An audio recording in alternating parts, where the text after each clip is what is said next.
everyone. This is Maria del Pilar Lopez from Citrin Cooperman. I'm very excited to be here today and be participating on the Latin Alternative Music Conference 2021. I'm super excited to be presenting a very interesting topic, central withholding agreements for foreign entertainers performing in the US. As I mentioned before, first of all, I want to thank the amazing team in the Latin Alternative Music Conference for making this amazing conference every year and be accessible to everyone in our industry. It's definitely a great platform for every single one. Second, I want to take a few minutes before my presentation to make an introduction on our firm and what we do and what is my role on it. Like I mentioned before, I'm Maria del Pilar Lopez from Citrin Cooperman. I have been in public accounting for 15 years. I have extensive experience with arts, entertainment, and music industry. We serve a full range of accounting tasks and advisory service in the industry. Our firm has over 40 years of experience. Citrin Cooperman is a top 25 CPA firm. And my PowerPoint presentation, I will talk about a little bit about our firm. And then I'm very excited to present in this topic because a lot of people ask me questions about that, and everybody that is an entertainer and knows that if you are a non-resident entertainer performing in the US, you are subject to 30% withholdings. Then central withholding agreements always has been a hot topic. And now that the whole entire show business has been totally shut down, I think this is the perfect time for planning ahead of time. What's going to happen after COVID-19 more or less is under control and we are back to live shows, then it will be a very, very good technique to plan ahead of time. Like if I'm planning to have tours back in 2022 or the end of 2021, it will be very, very smart to start planning at least 3 months in advance and make sure that everything is in compliance before you start your tour in the US. Then let me start with the presentation and we're gonna dig in the material. And again, I'm super excited to be here. I will share my screen with my PowerPoint presentation and we will start here. Okay, then the topic that we're going to discuss today is central withholding agreements for artists and entertainment. As I said before, it's a very, very important topic if you are a foreign entertainer performing in the US. Like I mentioned before, who we are, Citrin Cooperman is a large top 25 CPA firm in the United States. We have more or less offices all over the country with a strong presence in the East Coast and West Coast. Like I said before, we have deep expertise in the music, arts, and entertainment industry. When our firm was started or was founded back in 1979, we were founded to serve the entertainment industry, and we continue to do that. We have a huge division devoted to serve the arts, music, and entertainment industry with a full team of professionals with deep knowledge in the industry and all the complexities associated with tour accounting, business management. Like I said, we are accountants. We offer a full range of accounting services, tasks, business management, advisory service, valuations, anything related to the music industry and the entertainment industry in general. We can definitely be help and provide the guidance necessary to navigate the industry. Then we're happy to help. Then anything related to accounting and advisory matters, we're here to help. I mentioned before, we have like service in the tax, advisory, and assurance. We also have deep experience in tour accounting, central withholding agreements, tax treaties. I personally have 15 years of experience in public accounting, and most of my clients are in the music and entertainment industry. Then I'm very knowledgeable on the complexities associated with entertainers coming to the US performing when they are not residents non-residents of the United States. Then feel free to call us, to email us, and to reach out to us with any questions. And as I said before, it will be easier and very smart to plan ahead of time instead of waiting until the last minute to plan for the next tour. Then let's dig in the material. Okay, what is a CWA? Basically, a CWA stands for Central Withholding Agreements. Basically, it's a voluntary agreement between three parties: the Internal Revenue Service, the non-resident entertainment artist, and the designated withholding agent. Why a CWA program was created? Like I mentioned before, foreign entertainers or non-resident aliens performing in the U.S. are subject to 30% withholdings and any income they earn in U.S. territory.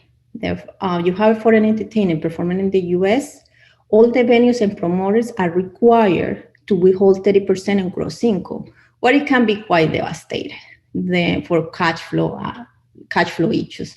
A lot of our clients face this difficult reality because they are not aware of the withholdings, or they think that because they have a corporation in the US, they will not be subject to withholdings. That is not the case. The IRS is pretty strict regarding these kind of rules, because they make sure who is the beneficiary owner, and they give fines and penalties to the venues for not filing withholdings or for not withholding 30% and submitted the tax payment to the IRS. Then it's super important tool. I said it's one of the most effective tools to reduce withholdings.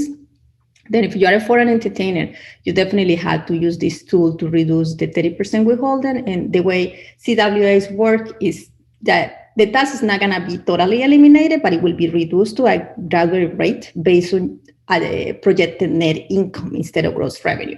I'll give you an example. If you are an entertainer performing in the US and you are supposed to have a gross revenue, say $100,000, if you don't have a CWA, they're going to withhold 30% of the $100,000 without counting any expenses. Then immediately the venue will withhold 30% of that. It will be $30,000.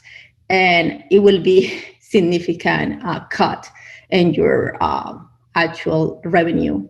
And if you earn overages, it will be the same costs, merchandise, everything, any source or income that you receive will be subject to the 30% withholding. Then it's super important tool, and it helps you to navigate the system and be prepared, and then you don't have surprise at the end of the tour or during the tour. Okay. Like I said before, what are the benefits of the CWA? Multiple benefits. First of all, you are not tying up your cash flow because when you don't have a CWA, they withhold immediately 30% withholdings, and they don't take in consideration any of your expenses. Then it will be also a timing difference. You will have to wait a year after you finish your tour to file a tax return and recover those excess withholdings, but it can take a long time. And sometimes it's really hard to follow all the promoters that apply withholdings and to get the proper paperwork to file your tax return. And then when you have a CWA, all those problems cannot disappear because you're going to have a designated withholding agent in charge of streamline and centralize all the financial administrative activities, and they will be in charge of submitting your tax payments. They will be in charge of giving you all the tax work required to file your tax return, and they will be able to negotiate with the IRS a reduced rate on your behalf. Then definitely your tax liability will be more close to the reality instead of be like so much over withheld that it will create a cash flow issue at the end of the tour, and the time that it will take to recover those monies, it can be significant. Who can apply for the CWA? The CWA is designed only for individuals. Then CWAs cannot be with legal entities. Then whoever tells you that, oh, you can create an entity and eliminate the need of a CWA, that's not true, because the IRS is interested to know who is the beneficiary owner of that or those revenues, like no, it doesn't matter that you have a corporation, because the promoter or venue will be responsible for applying 30% withholding if you don't have a CWA. Then the IRS has designed this program to be only with the individual beneficiary owner, not with any corporation or legal entity or LLC. No, that doesn't work that way. Like I said before, all these individuals are encouraged to get an ITIN, a Social Security number, before they apply for a CWA, because with that number, they can track that you file the tax returns in a timely manner. They can check that you are in compliance. Then it's super crucial to plan ahead of time, like I mentioned before. What about crew members and backstage? Crew members they do not qualify for CWAs, but there is a requirement that they had to get an ITIN or Social Security number to avoid the 30% withholdings. Then if a crew member doesn't have a Social Security number, we will have to withhold 30% of whatever compensation we pay. If we don't do that, we cannot pay whatever we pay this individual or crew member as an expense in the final accounting for the CWA. Then it's super crucial that you have all your crew members, when they arrive to the United States with the work visas, to get a Social Security number. Then we can establish that they are not subject to withholdings. But if they don't provide us with a Social Security number, we're required to withhold.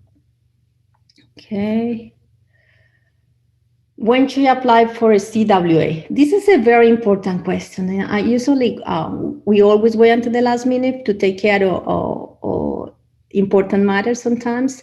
And it's a topic that is a little bit complicated with holdings, taxes, and people try to avoid it or leave it to the last minute. Don't. Please plan ahead of time. The CWA requires that you send the application 45 days in advance of the first show in the United States. But my advice is to apply at least 60 days in advance. If you don't apply 60 days in advance, it's really complicated to get all the documentation required with the application. It's not only complete the form, it's all the application requires supporting documentation that requires time to plan for it. Then just call your professional, get a professional accounting firm, get a person that has an expertise in the music industry, because CWAs are very specific to our industry. Then a lot of people are not familiar with the term. And sometimes they tell you that you don't need it when you have a corporation, but it's totally untrue. And you will be surprised that you take that position. I open a corporation in the US, and the venue end up withholding 30%, because in reality, you are the beneficiary owner of those revenues. Then be careful with that and plan ahead of time. Remember, 45 days before the first show, but start planning with your accountant at least 60 days in advance. Remember that the IRS is pretty strict with the rules. They will not bend the rules for anybody. If you send an application late, it will be rejected, and they will immediately send withholding letters to all promoters to make sure that they withhold 30% in every single show. And make sure that you plan ahead of time. Who can be the designated withholding agent? Then it can be your accountant. I believe that will be your first choice. It can be also your agent, or attorney, or business management. My advice is that you use a person your accountant that has some familiarity with accounting in tax terms. Usually people that are not familiar with the accounting world, they don't have the level of expertise or complexities associated with the questions that they're gonna ask. Then remember, the designated withholding agent is the person that is gonna negotiate with the IRS on your behalf.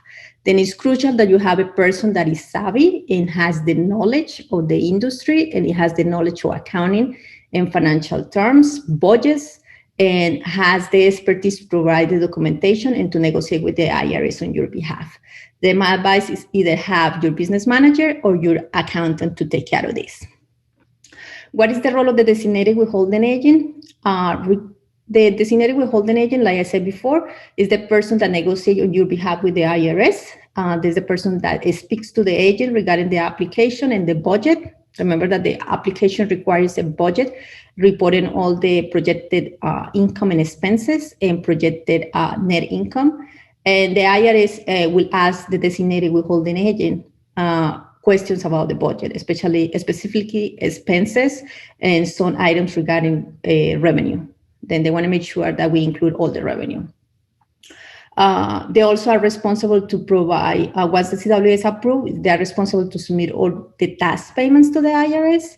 Then it's super crucial to have the designated withholding agent to be a person that has a U.S. bank account and is enrolled with the FTPS, because the IRS only accepts to process the withholdings via the FTPS system. Then it's something that accountants are very familiar with it. That's the reason that I say your withholding agent should be an accountant or your business manager. We also will be responsible as a withholding agents to report the 1042S and give a copy to the non-resident entertainer to file their tax returns form 1040NR the following year. We are responsible to file these tax forms with the IRS. Then you don't have to be chasing multiple promoters for this. Everything is centralized, and the agent is in charge of filing these forms on your behalf. Okay. I prepare like a checklist to find out what are the most important items on regard to this, and like have a checklist before you start working on your CWA and planning and talking to your accountant. Then the first one is, of course, we need the application form number 13930. It's a basic application that it basically has your name, your social security number, ID, date of birth. It asks if you perform as a single or you perform as a band. If you have any artistic name, if you have performed in the US in the last 6 years, and it's a basic application. And they also require a power of attorney or an authorization of that person to speak on your behalf. In this case, it will be the accounting attorney or manager or business manager that's going to be representing you with the IRS. And also, we need to prepare a preliminary budget. A preliminary budget is usually the most important item on the whole application, because it shows the revenues and it shows the expenses. And the final bottom line will be your projected net income. And it's crucial to have that information in a template that is easy followed by the IRS. I usually use a spreadsheet with a template or a budget that we use for tool budgeting and stuff like that, then or tool accounting. Then we definitely have the templates for that, and we will be happy to assist everybody on how to prepare a budget for the CWA purpose. We also had to list all the shows that they're gonna have in the US, a complete itinerary. We also need the copies of all the contracts, deal memos, merchandise sales, overages, production, author support, sponsorships. Everything is super important. They usually ask for that information in order to, when they're reviewing the application, then it has to be like part of the application to have all that information online. And they usually ask for copies of the file posted tax returns, especially if you were here the previous year, you had to have proof that you filed the tax return and you pay all the taxes. Remember, in the foreign entertainers who are not in compliance with the IRS do not qualify for the CWA, because it's like you cannot get this benefit of the CWA if you are not in compliance and don't follow our rules.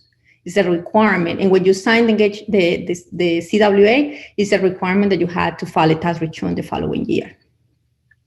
The latest updates about CWAs, at the end of October, they came out with an opportunity to a new application for, or a simplified process for people that made less than $10,000. It's a simpler application. It's called Form 13930A, and it's for all those entertainers making $10,000 or less. This is a requirement to have a Social Security 19. They don't let you to apply for this simplified form without a Social Security Y-TIN, and make sure that you're in compliance with all the tax returns, and don't wait until you send the application to get in compliance. You have to be in compliance before you apply for the CWA, pay all your taxes, agree on a timely file, and pay taxes showing your tax return. Super important to be in compliance. And remember, the new application doesn't, the simplified process doesn't include expenses because it's less than $10,000, then usually you're gonna pay a rate of approximately 10% based on the rates applicable to that revenue. But it's a very simple process. We have here like an example of the application. We definitely can help you with that, and all the tax has to be paid using a pay.gov account. Then your accountant will be able to help you with that. The other item that is important to mention is final accounting. Final accounting is due 60 days before the end of the tour, and it's super important because it's basically a comparison between the actual and budget. Then make sure that you keep track of all your receipts and do settlement sheets with the promoters. When you get paid, make sure that you get the settlement sheet because the agent is gonna ask for that. Then super important to keep records of all your expenses. For the loan version, that's what I'm referring to, CWAs over $10,000. That's what you need a budget for. For less than $10,000, you don't need a budget. Then final accounting is super important, and they determine if you're gonna own more tasks, then it's important to have all the information available. Okay. Then more or less, that's my presentation. And I really thank you for your time, and hopefully all this presentation was helpful. Feel free to reach out with any questions to me directly, and we are always willing to help to plan ahead of time. Then thank you so much for the opportunity to be part of this amazing conference, and looking forward for any questions that you guys may have regarding central withholding agreements and tour budgeting or anything related to music industry and entertainment. We are here to help. Thank you, and see you next year, hopefully, in Latin Alternative Music Conference. Thank you.